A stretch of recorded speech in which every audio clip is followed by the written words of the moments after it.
This is Corey Franklin from Chicago with this week's Obitcast. We discuss people who we've lost recently and their relationship to history and society. And this week we're going to talk about one of the great athletes of the 20th century and some New York City policemen. We're going to start out with that athlete. That athlete was Ollie Matson, who died recently. Ollie Matson was a great college professional football player and a track star Olympian. He was born in Texas and moved to California when he was a young man, and he played college football for the University of San Francisco Dons. You may not have heard of the San Francisco Dons, but in 1951 they had America's most dominant team. They were undefeated. They had ultimately 4 players who went on to the National Football League Professional Hall of Fame, which is the record for one college team. The reason you've never heard of the Dons is because that year in 1951, when they had such a great team, they were not allowed to go to a bowl game. And the reason was because Ollie Matson was African American, and one of their other star players, Bert Toller, was African American. And most bowls outside the Rose Bowl back in the early 50s were played in the South. The South basically banned them from the games. The Dons players, the San Francisco Dons players, said if Ollie Matson and Bert Toller can't play, we don't play. And that was pretty much that. And soon after that, the Dons stopped playing football. They became famous a couple years later because that was also the school, it's a Catholic school, where Bill Russell and Casey Jones played basketball. In any event, Ollie Matson made his reputation as one of the best football players in the country. He was 6'2", 220 pounds. He had sprinter speed. He was a running back and a defensive back for the San Francisco Dons. That season, he led the nation in rushing and in touchdowns. And even though the season was marred by the discrimination which kept him out of bowl games, he was drafted by the Chicago Cardinals. The Chicago Cardinals, the forerunner of the St. Louis and then the Arizona Cardinals, were basically an unsuccessful professional football team that had to compete with the Chicago Bears. But Ollie Matson was one of the great football players of that era in professional football. He was basically the Cardinals' lone highlight in Chicago in the 1950s. And here's a description of a play he made and then him talking about his time as a Cardinal. They pitch out deep to the left side to Ollie Matson. Has a little trouble but turns the corner. He's got 5, 10, 15, 20 yards and stumbles at the 40. Picks himself up. He was out of the grasp of the tackler. He might go all the way. He's going to go all the way. What they really didn't realize is that I would go up to them, and then all of a sudden I pull away from them, and they couldn't understand it. They thought I was all out. That's when I think speed. But I feel that you have to have the agility, and you have to have quickness to get to that hole real quick. And of course, naturally, when you get into the secondary, you just pull away from it. He took a year off from the Cardinals to serve in the Army, and he came back and he starred for the Cardinals, but the Cardinals were having all sorts of problems. The Cardinals needed money. They were about to leave Chicago. George Halas put a lot of pressure on them from the Bears to leave Chicago. They needed money, and so one of the things they did was they sold Ollie Matson to the Los Angeles Rams. They brought him back to the West Coast. He was traded for 8 players and a draft choice, one of the huge trades in NFL football. You'll remember maybe 20 years later, the Cowboys traded Herschel Walker for 7 football players.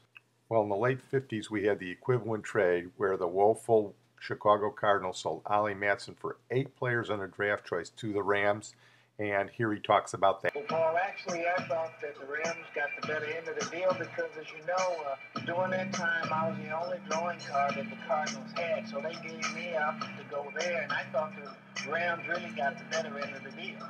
That deal, by the way, was engineered by Pete Rozelle when he worked for the Rams before he became the commissioner. Pretty clear that the Rams did get the better end of the deal because for the next couple of years he was a huge star in Los Angeles.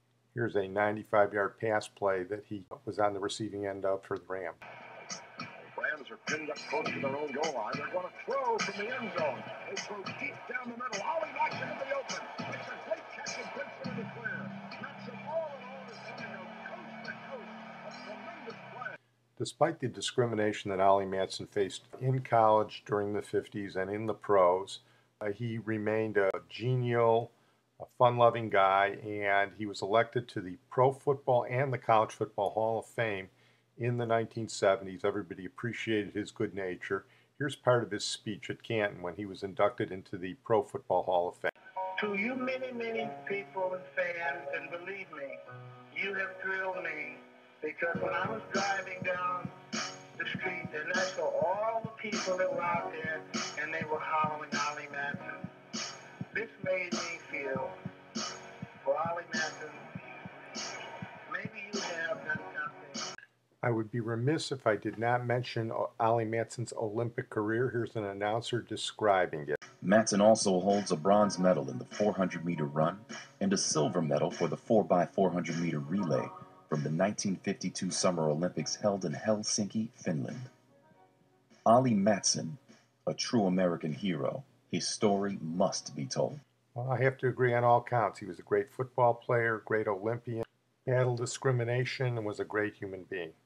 We say goodbye to Ollie Matson. We'll miss him. I'd like to move on tonight and talk about Eddie Zigo, who died recently. And Eddie Zigo was a New York detective, and he is most famous because he is the man who, along with his compatriots in the New York Police Department, broke the Son of Sam case. And for those of you who don't know about the Son of Sam case, between the summer of 1976 and the summer of 1977, New York City was plagued with a bunch of horrific killings. They were called the 44 caliber killings because the killer would shoot young women at night with a 44 caliber pistol, and then he would taunt the police with letters that called himself the Son of Sam. And there were really no good leads on him for almost a year. The story of the summer of 76 and summer of 77 has been documented in a Spike Lee movie called The Summer of Sam, and it was also a main part of the Bronx is Burning, New York Yankee story at the time, but it was a signature crime in New York City. The killer was ultimately caught when a parking ticket he got for parking too close to a fire hydrant was traced to him during one of the crimes. The killer was a young man named David Berkowitz. He was an adopted child. He was basically crazy. He said that he was told to kill by the Son of Sam, which was the dog of a neighbor. And the person who put all this together and actually captured him was Eddie Zigo. And Eddie Zigo was photographed with David Berkowitz at his capture, and he also interrogated him. Because of the random nature of the killing, the crime put New York City on edge for a year, and when Officer Zigo captured him, he was later made a police detective, and he was basically a hero within the force. Officer Zigo retired from the force about 5 years later, and he actually became a technical consultant on movies, and one of the movies he was a technical consultant on was a movie called Out of the Darkness, which was the story of the Son of Sam killings, but in reality it was the story of Eddie Zigo, and it starred Martin Sheen in a superb performance as Eddie Zigo, and Robert Trevor, who also did a very nice job as David Berkowitz. By the way, also in the movies Eddie Egan, the real-life cop who was played by Gene Hackman in The French Connection. But listen to this excerpt from the first interrogation of David Berkowitz after he's been captured by Eddie Zigo, played by Martin Sheen. This sure isn't what I expected. What do you expect? I don't know. Dozens of cops? Light in the face, rubber hose, pain, that sort of thing. Sorry, I'm all you get. I'm Ed Zigo. Okay, Ed. If there's anything you want, just let me know. I'll get it for you if you can. I'm fine. All right. You don't mind if I take some notes? No, go ahead. So you are David Berkowitz. No, I'm Son of Sam. Yeah, well, you and I know that, David, but I have to prove it, especially those guys out there. They don't believe it. Can you help me out? Sure. Thanks, I appreciate it. I went to your apartment and I found some pumps and a shotgun, but that's about it. But you didn't find my friend, Mr. 44. No. Can't find him. Can you tell me where he is? Oh, gee, Ed, How about today? Today? Today? Yeah. Today. He's in my car. The car? Mm-hmm. I'm sorry, David, but I looked all over the car. Couldn't find it. Well, he's there, Ed. When they grabbed me, I dropped it in the front seat. And then they arrested me. Really? Mm-hmm. All right. Excuse me, I'll be back in a few minutes. They think I'm an animal, Ed. They'd like to tear me apart. David, you used a two-hand police stance? No, not at first. I used a one-handed approach, and I was lousy. I was missing everything. Glass flying off. It had a kick that I bumped my hand into the top of the window. But gradually, I progressed to the two-handed approach, and I was getting better. I was feeling more comfortable, and I was getting more accurate. You noticed that, right? Yeah. And most of the girls had long hair. No, What's the story? no, wrong. The papers made that up.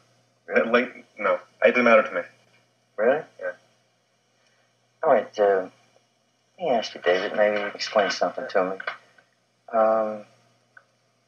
Is it you just don't like girls? Is that the problem here? No. I like girls. I like girls a lot. I like pretty girls. I only shoot pretty girls. The length of the hair has nothing to do with it, okay? And how would you decide? I mean, how would you pick another victim? When somebody looked right, I'd do it. When they looked right? Yeah. Well, when did they look right? When he told me. When who told you? When Sam told me. Sam would tell me things, see? He was a hard master. He'd make me go out at nights that I didn't want to go. And he'd order me to drive around, drive around, and listen for the voice. And when I heard her say, "That's it. That's the one. That's the one. I want her. She's pretty. I want her blood." He was a thirsty lad, Sam. Where does Sam live, David? He's everywhere in the universe. He's over 2,000 years old. Sam is the devil. Where does he live now? In his little house in the yard. Bark, bark, bark, bark, bark, bark, bark, bark, bark, bark, bark, bark, bark, all night long. All night, bark, bark, bark, bark, bark, bark, bark, bark, bark, bark, all night long. Dog told you to kill these people. He wouldn't let me alone. He wouldn't let me sleep at night. Bark, bark, bark, bark, bark, bark, bark, bark, bark, bark, bark, bark, bark, all night long. He talked me into doing things, and then he'd order me to do things. Could anybody else hear? Just me. Just you? Just me. Did you ever tell anybody about it? Who? Well, I don't know, Dave. A friend, maybe? No. No friends. No friends. What about your father or your mother? He's not my real father, and she's not my real mother either. Are you adopted, Dave? Yeah. No mother, no sister, no brother. No daughter, no friends. I'm sorry, what did you say? Something a friend told me. What? About how sometimes somebody can be alive, but really dead, and somebody dead. Seems in a strange way, David. I'm glad I met you. So that was Eddie Zigo, who ended one of the most notorious crime sprees in New York City history. Well, after the real-life New York police story of Eddie Zigo, we're going to close tonight with a fictional New York police story. Before I close, I want to thank my producer, Sid Tepps. Our final obituary tonight is a brief mention of television composer John Strauss, who died recently. And John Strauss wrote the theme music for one of the best-known TV sitcoms of the early 60s, and it was best known for its theme music, the ongoing saga of officers Gunther Tootie and Francis Muldoon in Car 54, Where Are You? The lyrics are clever, and for those younger listeners who want to Google, they mention Khrushchev as Do It Idlewild.